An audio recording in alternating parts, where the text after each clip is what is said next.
من الشیطان الرجیم بسم اللہ الرحمن الرحیم۔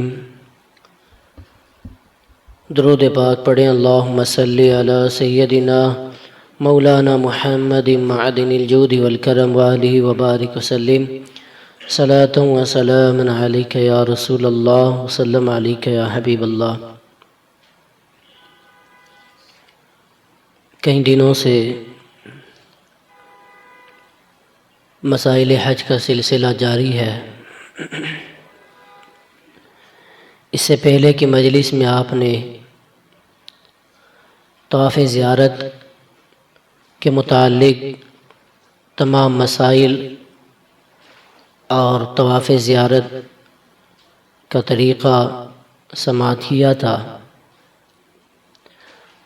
طواف زیارت کے بعد 2 رکعت نماز واجب الطواف مطاف میں ہی پڑھنی ہے۔ اس کے بعد زمزم شریف پئیں۔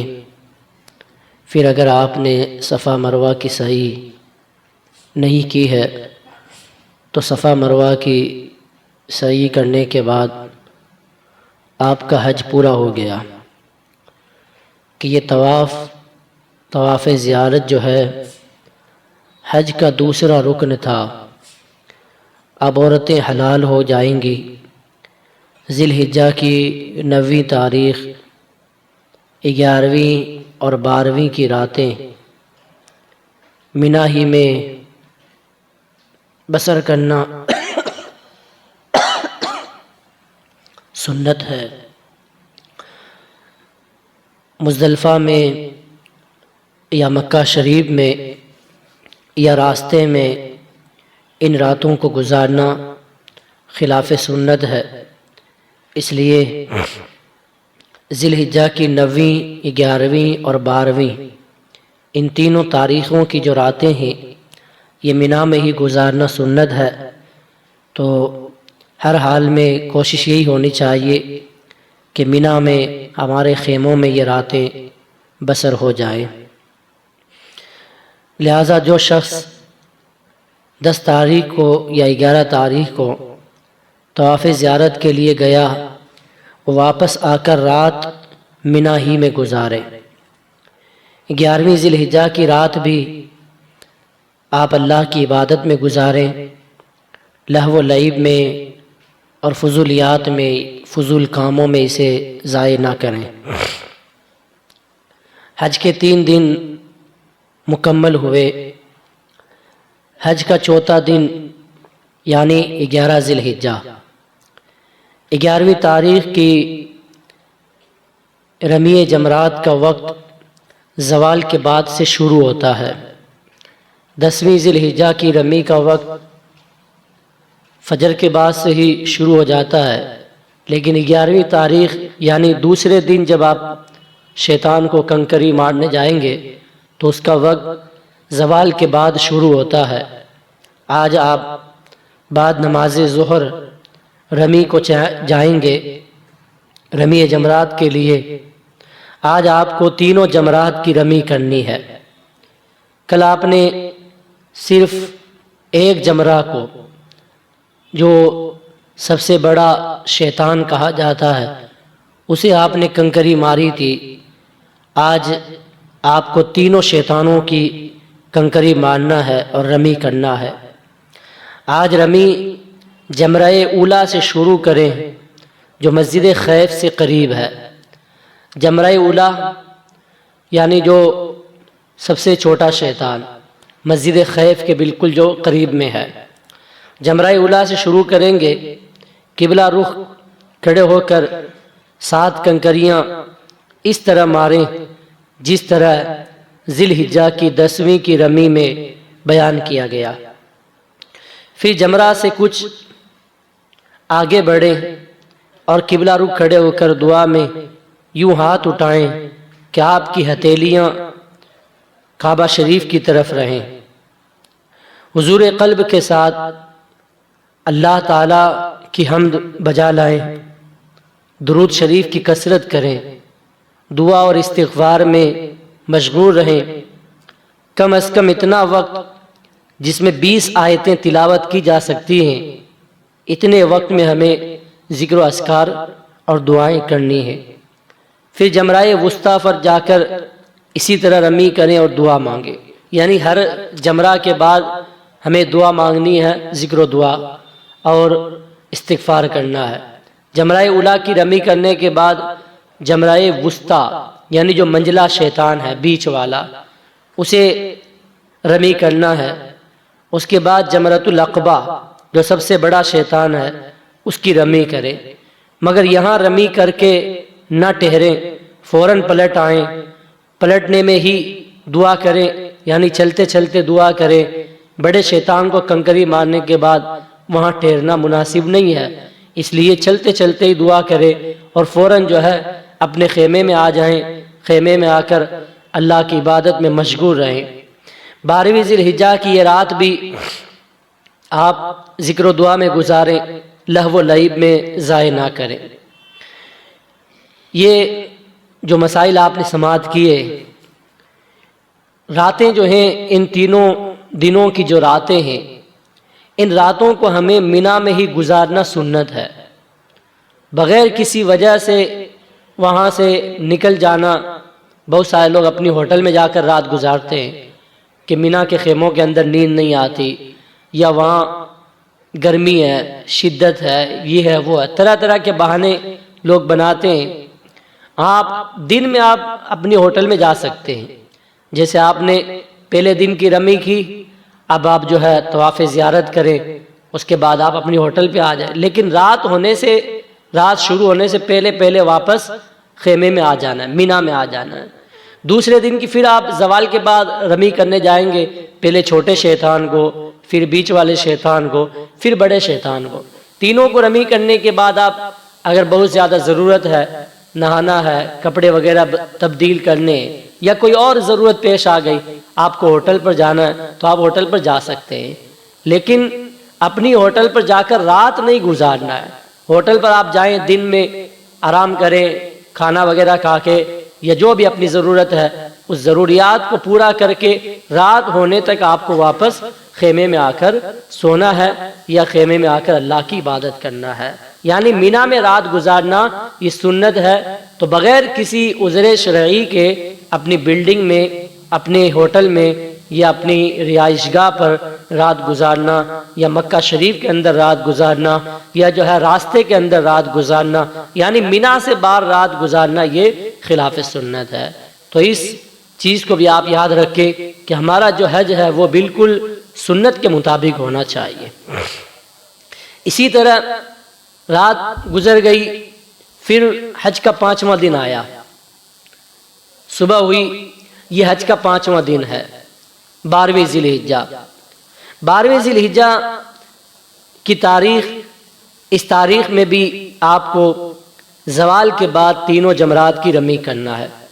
کئی لوگ جلد بازی کے اندر صبح 8-9 بجے ہی نکل جاتے ہیں رمی کے لیے، رمی کر کے فوراً وہ فری ہو کر اپنے ہوٹل میں چلے جاتے ہیں، تو زوال سے پہلے رمی کرنا یہ مکروہ ہے۔ اس لیے ہماری جو رمی ہونی چاہیے، حج کے جو ارکان ادا ہونے چاہیے، وہ بالکل صحیح وقت میں ہونے چاہیے۔ کوئی بھی رکن ادا کرتے وقت، چاہے وہ رمی جمرات ہو، یا نماز کا معاملہ ہو، یا اور بھی جو ارکان حج ہیں، یہ ادا کرتے وقت ہماری ان اوقات کے اندر کوئی مکروہ وقت نہیں آنا چاہیے کہ جس سے ہمیں شریعت نے منع کیا ہے کہ رات کے اندر یہ کام نہیں کرنا، تو اب ہمیں رات کے اندر وہ کام نہیں کرنا ہے۔ دوپہر زوال کے بعد رمی جمرات کرنی ہے 11 اور 12 ذی الحجہ کو، تو زوال کے بعد ہی رمی جمرات کرنے کی پوری کوشش کریں۔ یہ جو شریعت نے ہمیں طریقہ بتایا ہے ان تمام طریقوں پر ہمیں عمل کرنا ہے۔ 12ویں ذی الحجہ حج کا 5واں دن ہے۔ زوال کے بعد تینوں جمرات کی رمی کرنے کے لیے آپ کو جانا ہے۔ بعض لوگ زوال آفتاب سے پہلے ہی رمی کر کے مکہ شریف چل دیتے ہیں، یہ ہمارے مذہب کے خلاف ہے، اور اس پر کچھ لوگ روایت بھی پیش کرتے ہیں، تو جو وہ لوگ روایت پیش کرتے ہیں وہ ضعیف روایت ہے، آپ اس پر عمل نہ کریں۔ 12ویں تاریخ کی رمی کر کے آپ غروب سے پہلے مینا کی حد سے باہر ہو جائیں، یعنی 12ویں تاریخ جو 5واں دن ہے، سورج ڈوبنے سے پہلے پہلے مینا کی حدود سے آپ کو باہر ہو جانا ہے۔ اس کے آگے کیا مسائل ہیں وہ آپ سنیں۔ سورج ڈوبنے سے پہلے پہلے 12 تاریخ کو مینا کی حد سے باہر آپ کو نکل جانا ہے۔ اگر آپ 12ویں ذی الحجہ کو سورج ڈوبنے کے پہلے مینا کی حد سے باہر نہیں ہو جاتے تو آپ کے لیے اب بہتر یہ ہے کہ آپ ایک دن اور مینا میں ٹھہریں گے۔ اس مسئلے کو یاد رکھیں، 12 ذی الحجہ کو مغرب سے پہلے پہلے مینا کی جو باؤنڈری ہے، مینا کے حدود ہیں، ان سے باہر نکل جانا ہے۔ اگر کسی وجہ سے آپ وہیں رہ گئے اور سورج غروب ہو گیا، ابھی آپ مینا کے اندر ہی ہیں، تو اب آپ کے لیے بہتر یہ ہے کہ آپ رات مینا کے اندر ہی گزاریں۔ یہ آپ کے لیے افضل اور بہتر ہے کہ آپ ایک دن اور مینا میں ٹھہریں۔ اس صورت میں آپ 13ویں کو بدستور زوال آفتاب کے بعد رمی کر کے مکہ معظمہ جائیں، اور یہ افضل ہے۔ 13ویں ذی الحجہ کو بھی رمی کرنا افضل ہے۔ اگر آپ سورج ڈوبنے سے پہلے پہلے مینا سے نکل گئے ہیں تو کوئی بات نہیں، کوئی دم وغیرہ نہیں ہے، کوئی گناہ بھی نہیں ہے۔ لیکن آپ سورج ڈوبنے کے بعد بھی 12 ذی الحجہ کو سورج ڈوبنے کے بعد بھی آپ مینا کے اندر موجود ہیں تو پھر ہماری شریعت یہ کہتی ہے کہ آپ کے لیے افضل اور بہتر جو طریقہ وہ یہ ہے کہ ایک دن اور آپ مینا کے اندر ہی آرام کریں، رات رکیں، اور پھر 13 ذی الحجہ کو زوال کے بعد تینوں جمرات کو ساتھ ساتھ کنکریاں پھر آپ جو ہے رمی کریں، اس کے بعد آپ مکہ شریف چلے جائیں۔ صرف رات ہونے سے رکنا واجب نہیں ہو جاتا۔ ہاں، اب مکہ جانے والے کو علماء کرام نے معیوب لکھا ہے، یعنی رات ہونے سے اگر رات ہو بھی گئی 12 ذی الحجہ کو آپ وہیں رک گئے اور آپ رک گئے تب بھی آپ پر واجب نہیں ہے، یہ بہتر اور افضل طریقہ ہے، کیونکہ علماء کرام نے یہ لکھا ہے کہ 13ویں کی جب رات آ جاتی ہے اور آپ مینا میں موجود ہیں تو اب آپ کے لیے علماء کرام کے درمیان اس کو مکہ معظمہ جانا یہ معیوب سمجھا جاتا ہے، یہ تھوڑا معیوب یعنی عیبدار، اور اس کو تھوڑا اچھا نہیں سمجھا جاتا۔ اس لیے اگر آپ رات میں رک گئے ہیں تو اب آپ کے لیے بہتر یہی ہے کہ آپ 13 ذی الحجہ کو زوال کے بعد تینوں جمرات کی رمی کریں، پھر مکہ معظمہ جائیں۔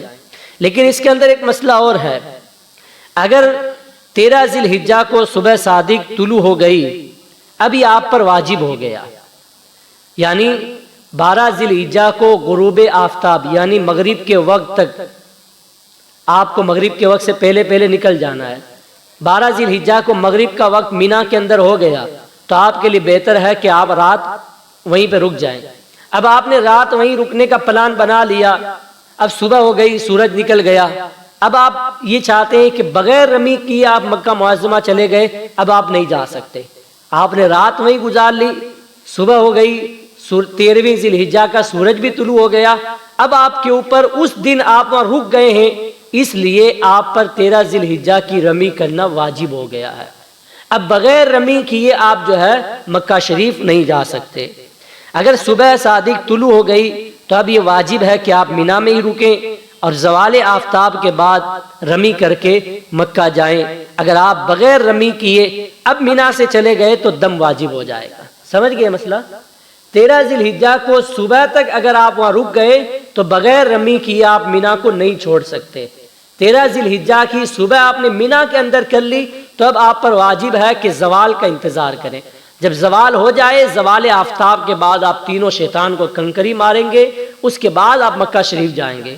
اگر کوئی 13 ذی الحجہ کو رکنے کے بعد صبح 6-7 بجے یا صبح اٹھتے ہی فوراً وہ جو ہے چلا گیا مکہ شریف اور اس دن اس نے رمی نہیں کی تو اس پر دم واجب ہو جائے گا، کیونکہ آپ نے وہاں رات گزار لی ہے، صبح صادق طلوع ہو گئی ہے، تو صبح صادق طلوع ہونے کے بعد 13 ذی الحجہ کی رمی کرنا یعنی 13 ذی الحجہ کو شیطان کو کنکری مارنا یہ آپ پر واجب ہو گیا ہے۔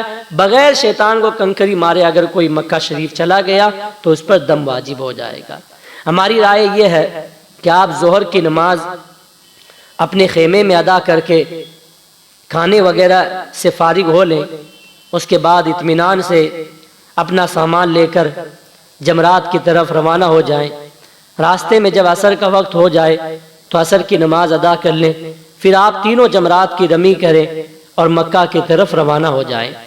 ہمارا یہ تجربہ ہے کہ اس طرح کرنے میں جمرات پر آپ کو بھیڑ بھی نہیں ملے گی اور آپ آسانی سے سورج ڈوبنے سے پہلے پہلے مینا کی حد سے باہر ہو جائیں گے۔ یعنی یہ مسئلہ کب پیش آتا ہے؟ ہمارے علماء نے یہ طریقہ بتایا ہے، یہ مسئلہ تب پیش آتا ہے کہ 12 ذی الحجہ کو آپ رمی کرنے کے لیے گئے زور کے بعد، اور صحیح وقت بھی وہی ہے کہ جب زور کا وقت شروع ہو جائے تب 12 ذی الحجہ کو رمی کرنا ہے۔ اب 12 ذی الحجہ کو رمی تو وہ صحیح وقت کے اندر کر دیتے ہیں، لیکن اب رمی کرنے کے بعد وہ واپس گھوم کے اپنے خیمے تک آتے ہیں۔ اب وہاں پر اس دن جو ہے بہت زیادہ رش کی وجہ سے پولیس والے اور وہاں کی جو بھی انتظامیہ ہے وہ جو ہے بریگیڈ اتنے لگا دیتی ہے کہ اگر 1 کلومیٹر کا جو فاصلہ ہے اس کے لیے آپ کو 10 کلومیٹر وہ لوگ چلاتے ہیں۔ 1 کلومیٹر کا فاصلے کے لیے 10 کلومیٹر آپ کو گھماتے ہیں۔ تو اس لیے اگر آپ رمی کرنے کے بعد واپس اپنا سامان لینے خیمے میں جائیں گے تو رات ہو ہی جائے گی، سورج وہیں غروب ہو جائے گا۔ اب سورج جب وہیں پر غروب ہو گیا تو آپ کے لیے رات میں وہاں پر رکنا یہ افضل علماء نے بتایا ہے۔ اب اگر آپ رات میں رک گئے وہاں پر اور صبح صادق آپ نے وہاں پر کر لی تو یہ آپ پر واجب ہو جائے گا۔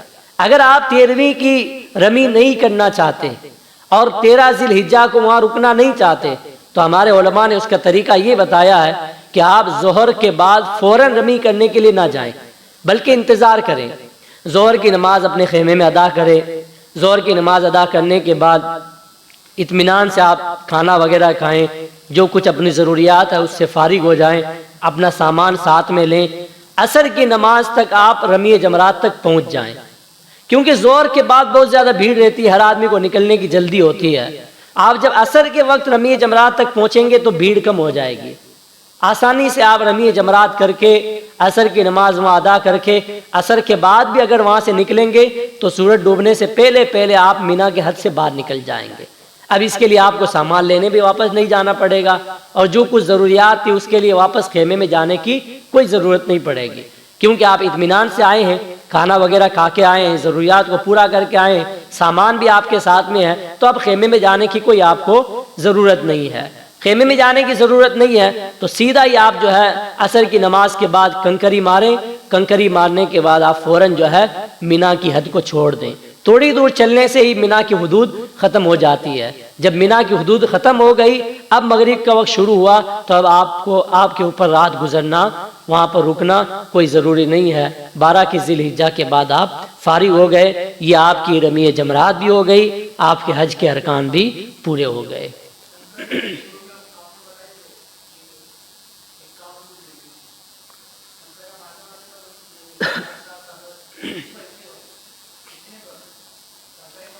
پہلے دن کنکری مارنی ہے 7 10ویں ذی الحجہ کو، دوسرے دن مارنی 21، 7 اور 21 کتنے ہوئے؟ 28۔ تیسرے دن پھر مارنی ہے 21، کتنے ہوئے؟ 28 اور 21، پوری 49 کنکری مارنی رہتی ہے 3 دن۔ پہلے دن 7، دوسرے دن 21، تیسرے دن پھر 21، 3 دن رمی جمرات کرنا ہے، 3 دن کنکریاں مارنی ہے۔ پہلے دن جب آپ ماریں گے صرف بڑے شیطان کو 7 کنکریاں 10ویں ذی الحجہ کو یعنی بقرعید کے دن، پھر دوسرے دن 11 ذی الحجہ کو زوال کے بعد تینوں شیطانوں کو 7 کنکریاں 21 کنکریاں، تیسرے دن زوال کے بعد تینوں شیطان کو 7 کنکریاں 21 کنکریاں۔ یہ 49 کنکریاں مارنا تو واجب ہے یعنی ضروری ہے۔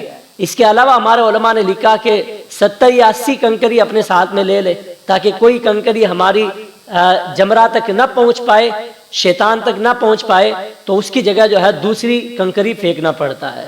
تو اس لیے کچھ زیادہ ہی لینے ایکسٹرا ہمیں لینی چاہیے، 70 یا 80 ہمیں ہر بندے کو کنکریاں وہاں سے مزدلفہ سے چن لینا چاہیے۔ سمجھ گئے مسئلہ؟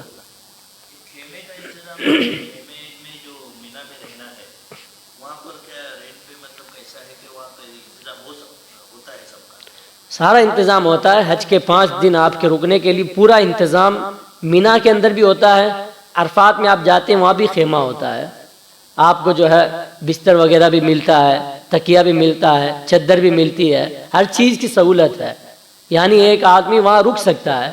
اب اتنے لوگوں کے اندر تھوڑی پریشانی تو آتی ہے، تو تھوڑی پریشانی کا سامنا ہمیں حج کے اندر کرنا ہی چاہیے۔ اگر حج کے اندر تھوڑی بھی اگر تکلیف، جیسے وہاں پر وی آئی پی خیمے بھی بنے رہتے ہیں، وی آئی پی خیمے والوں کو جو ہے ذرا برابر کوئی تکلیف نہیں ہوتی، ذرا برابر انہیں تھکن نہیں ہوتی، کیونکہ ان کے خیمے بالکل جمرات کے قریب رہتے ہیں۔ وہ ڈائریکٹ اپنے خیمے سے نکلیں گے، کنکری مار کے فوراً خیمے میں آ جائیں گے، ان کو کچھ احساس بھی نہیں ہوگا۔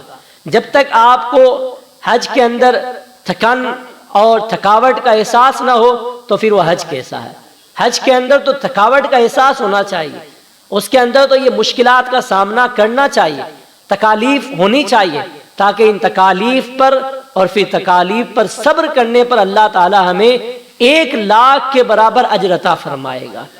جب ہم یہاں صبر کرتے ہیں تو ایک صبر کا صلہ ایک ہی ملتا ہے، لیکن جب حج کے دوران حرم مقدس کے اندر آپ جب صبر کریں گے تو ایک صبر کرنے کا صلہ 1,00,000 مرتبہ صبر کرنے کا دیا جائے گا۔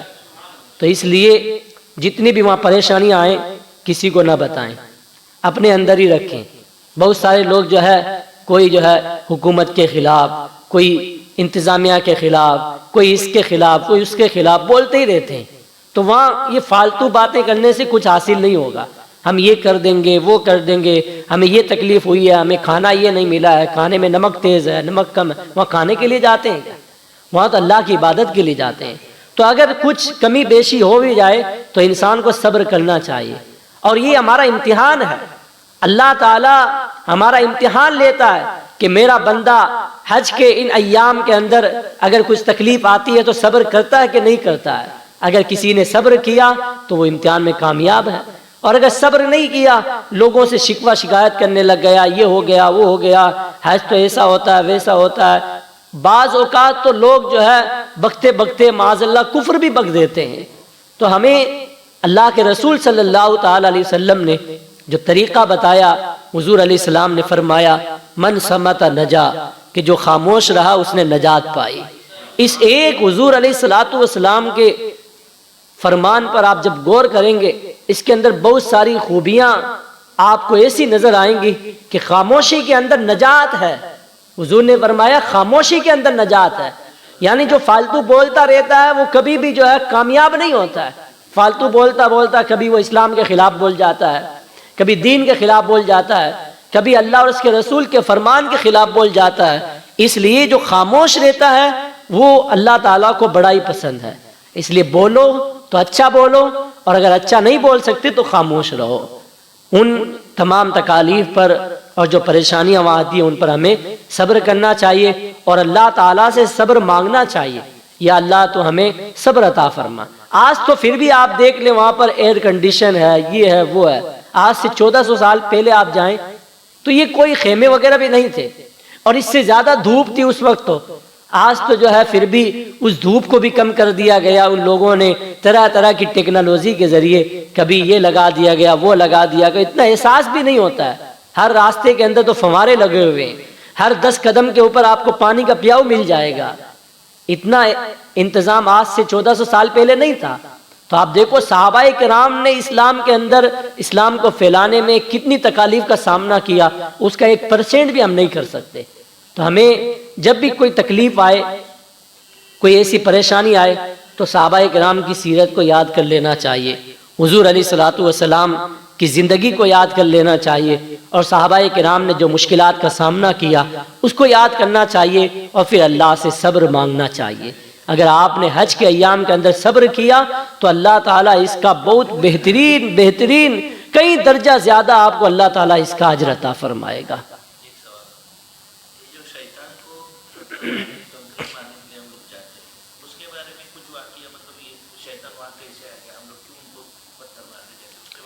یہ واقعہ آپ نے اس سے پہلے بھی کئی بار سنا ہوگا کہ جب حضرت ابراہیم خلیل اللہ علیہ السلام اللہ کے حکم سے، اللہ نے حکم دیا ابراہیم اپنے بیٹے اسماعیل کو ذبح کرو۔ اب اللہ تعالیٰ کا حکم ہے، اور حضرت ابراہیم علیہ السلام کا امتحان ہے۔ ایک وہ بیٹا جو 80 سال کے بعد آپ کی عمر 80 سال تک پہنچ گئی تو اس کے بعد بیٹا پیدا ہوا.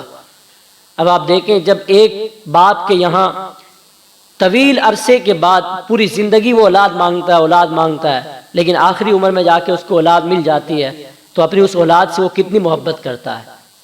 تو فرشتوں نے جب اللہ تعالیٰ کی بارگاہ میں عرض کیا کہ ابراہیم تو اپنی اولاد سے بہت محبت کرتے ہیں تو پھر اللہ تعالیٰ نے امتحان لیا حضرت ابراہیم علیہ السلام کا کہ جاؤ اسماعیل کو لے جاؤ اور اسے ذبح کرو، قربانی کرو اس کی. اب اللہ کا حکم تھا، آپ نے فوراً چوری ہاتھ میں لی اور حضرت اسماعیل علیہ السلام جو بالکل چھوٹے تھے، کم عمر تھے، تیار کیا. وہاں سے آپ نکلے. شیطان کو یہ کب گوارا ہے کہ اسماعیل علیہ السلام اپنے امتحان میں کامیاب ہو جائیں، ابراہیم علیہ السلام کامیاب ہو جائیں، حضرت ہاجرہ کامیاب ہو جائیں. اور فوراً حضرت ہاجرہ کے پاس گیا بیکانے کے لیے کہ ابراہیم علیہ السلام کہیں دعوت میں نہیں لے کے گئے، وہ انہیں ذبح کرنے کے لیے لے کے گئے. پھر وہ شیطان حضرت اسماعیل علیہ السلام کے پاس گیا کہ تیرے جو والد ہیں یہ تجھے ذبح کرنے کے لیے تجھے قربان کرنے کے لیے جا رہے ہیں. تو حضرت اسماعیل علیہ السلام نے بھی اس کو وہاں سے بھگا دیا. پھر حضرت ابراہیم علیہ السلام کے پاس آیا تو حضرت ابراہیم علیہ السلام کو کہا کہ یہ تو ایک خواب ہے، خواب کے اندر سپنے میں تو لوگوں کو کچھ بھی آ جاتا ہے، ایک خواب کی بنیاد پر آپ اپنے بیٹے کو ہی جو ہے ذبح کر رہے ہو، یہ کوئی تھوڑی بات ہوتی ہے کہ خواب آیا اور آپ اپنے بیٹے کو ذبح کرنے کے لیے تیار ہو گئے. تو حضرت ابراہیم علیہ السلام نے، حضرت اسماعیل علیہ السلام نے، حضرت ہاجرہ نے، تینوں نے جو ہے کنکریاں مار کر شیطان کو بھگایا تھا. تو شیطان کو 7 کنکریاں ماری گئی تھی، شیطان کو 7 کنکریاں ماری گئی تھی. تو شیطان کو اس طرح پتھر مار کر بھگانا اللہ تعالیٰ کو اتنا پسند آیا کہ حضرت ابراہیم علیہ السلام کی اس ادا کو اللہ تعالیٰ نے قیامت تک باقی رکھا کہ جب تک کوئی حاجی میرے ابراہیم علیہ السلام کی طرح شیطان کو کنکری نہیں مارے گا تب تک اس کا حج مکمل نہیں ہوگا. اب آپ دیکھیں کل تو وہاں شیطان حقیقت میں موجود تھا، آج تو شیطان موجود نہیں ہے وہاں. آج تو شیطان کی جگہ وہ پتھروں کو کھڑا کر دیا گیا.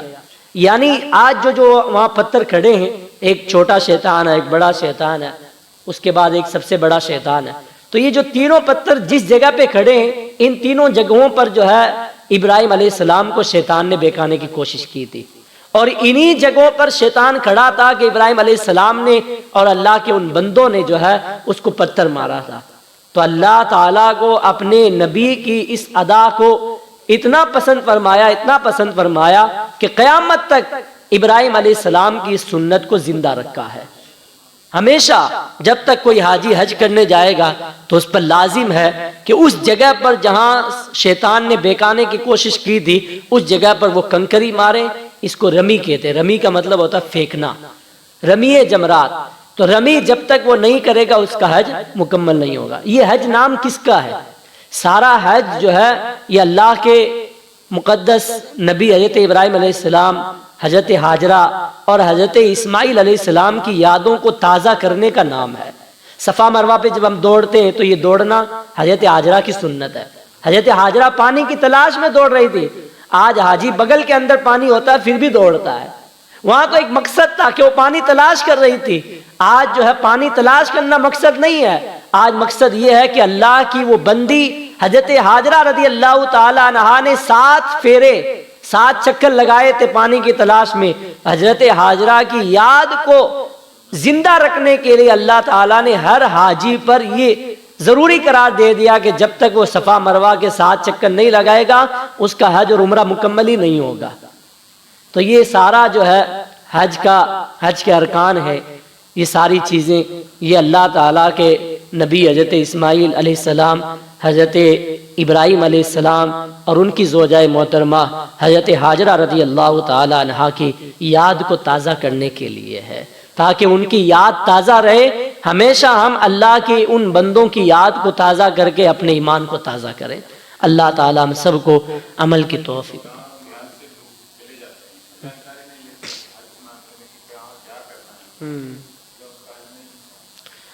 اگر انہوں نے کوئی ایسا کام کر دیا کہ جس پر دم واجب ہو جاتا ہے تو ان کا حج تو ہو جائے گا لیکن مکروہ ہوگا، نہ مقبول ہوگا.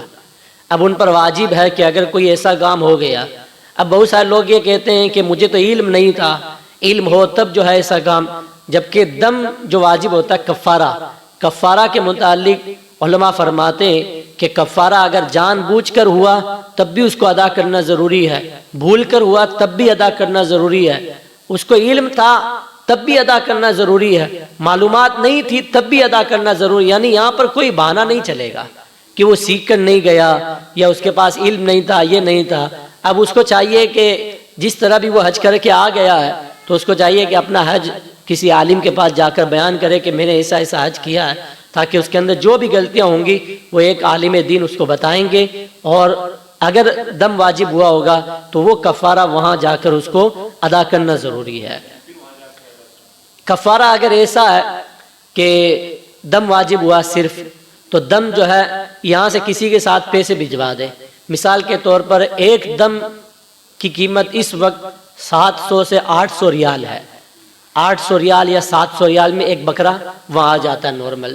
تو جب کوئی عمرہ کرنے یا حج کرنے جائے تو اس کے ساتھ جو ہے وہ اتنی رقم بھجوا دے کہ میری طرف سے جو ہے ایک بکرا حرم شریف کے اندر صدقہ کر دینا، کیونکہ یہ جو دم ہوتا ہے یہ حرم شریف کے اندر ہی کرنا ضروری ہے۔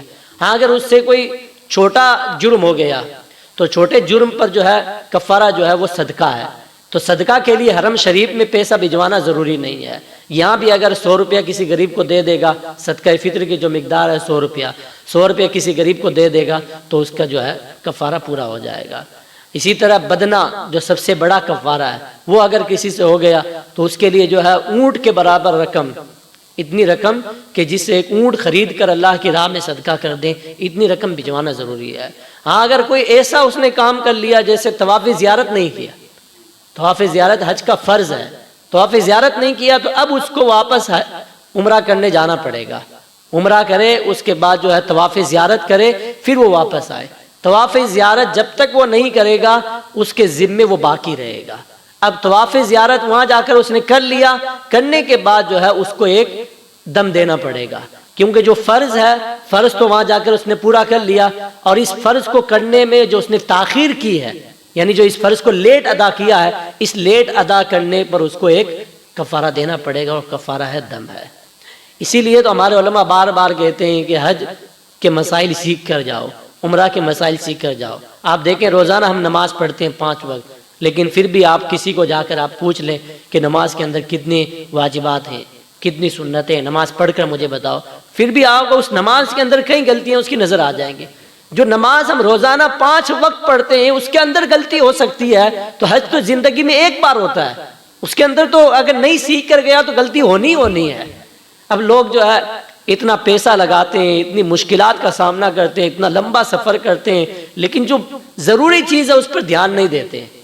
وہ سمجھتے ہم نے پیسہ بھر دیا اب حج کرنے چلے جاؤ۔ میں بار بار کہتا ہوں کہ جس دن آپ نے حج کا فارم بھرا ہے اسی دن سے آپ حج کے مسائل سیکھنا شروع کر دیں، تاکہ 6-7 مہینے کا جو یہ لمبا پیریڈ ہے، اس مدت کے اندر حج کے پورے مسائل آپ کو ذہن میں محفوظ ہو جائیں گے اور آپ کے دل میں بیٹھ جائیں گے۔